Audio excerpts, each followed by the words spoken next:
We've got two more types of op-amp configurations to go through. The first is the cascading op-amp, which really means that we have the input of one op-amp tied to the output of another. And we can cascade 2, 3, 4, 100. It really doesn't matter. Now, because we have two op-amps, we are going to have Vout2 and Vout1 right here. Now we can start to do a nodal analysis on this op-amp on the left. And again, because V plus is at 0, this node here, V minus, will be at 0. So we can write a nodal analysis for this node. And going in, if we have current like this, and going out, having current like this, our nodal analysis becomes V1 over R1 plus V2 over R2. And that will be equal to 0 minus VO1 over R3. Or just simply minus VO1 over R3.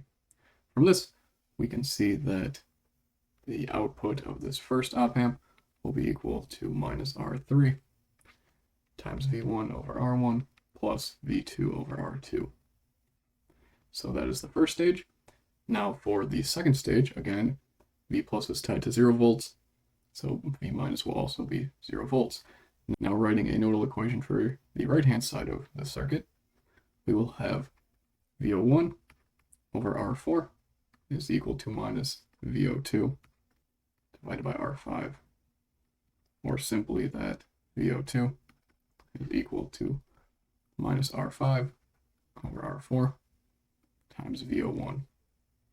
Now what we can do from this, we can plug in this VO1 right here, and then we will have that VO2 is equal to R5 over R4 times R3 and times the quantity V1 divided by R1 plus V2 divided by R2. Now, why is this useful? Well, if we are limited from this first op-amp with choosing a resistor R3 that isn't too big such that the gain won't be too great, we can then set up R4 and R5 such that we can achieve a higher gain. And now we can use a cascading op-amp configuration. Not exactly what we saw before, but we have two op-amps now tied to another op-amp, and this configuration is called the Instrumentation Op-Amp. Now we will have VO3 for this op-amp. I'll call this top one VO1 and this bottom one VO2. And what we have here is two voltage followers. So we know that VO1 just be equal to V1 and VO2 will be equal to V2. And from this, we can start to work with this third op-amp right here. And it's a similar process to one of the op-amps that we've seen in the last video, where we can find V plus, and we'll put a 3 there just for that third op-amp. That's going to be equal to VO2 times R4 divided by R3 plus R4. And this is going to be equal to V3 minus. Now we're ready to write a KCL, or nodal analysis, for this node. So going in, we can say that VO1 minus V3 minus divided by R1 is equal to V3 minus minus VO3 divided by R2.